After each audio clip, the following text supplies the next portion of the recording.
پاسویر کړه. نو موږ وایو چې په کم اکټ د لاندې موږ الیکشن کړی دی په کار چې هغه اکټ د دوباره بحال شي او کم د رول او بزنس جوړ شوی دی دا د چیرمن یا د میر په مشاورت سره دوباره د دې تشکیل نه وشي. تاسو د 23 تاریخ باندې د خپل د درنه یا د احتجاج کوم هغه کړی په کورمه کې وکاو او بیا په 24 تاریخ پېښور کې د دې غټ مقصد بسي یقینا دغه کم فریاد دی زموږ چې کم د مونږ ته کومې مسلې در پیښ دي دا به مونږ اول په ډیسټریکټ لیول باندې خپل عوامو ته ښایو او دغه عوام چې کم زموږ بلدیاتي نمایندګان دي په ویلیج لیول باندې دغه به راوځو او چې کم زموږ ایسي کمپاونډ دی د هغې مخې ته به د خپل چې کم مطالبات دي دا به کېږدو او دې نه پس زموږ دغه چې کم احتجاج دی دا د 24 تاریخ چې کومه پېښور کې زموږ درنه شروع کېږي دا د هغې تسلسل دی. یقینا عوامي آګاهي مهم دی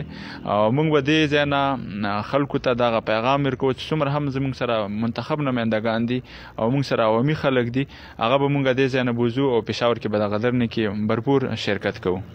مننه خلک څو کتل چې بلدیاتي انتخاباتو کې کوم منتخب خلک دي هغه سره دا واقعي چې وعده کړی شوی چې اختیارات به نچلی سطح ته منتقل کوو او چې کله دا شی دوی ته منتقل نشو نخره خبره ده دا هغه مقامي خلک دي چې 24 غنټې خپل کلی قوم علاقې او پوجرو کې دي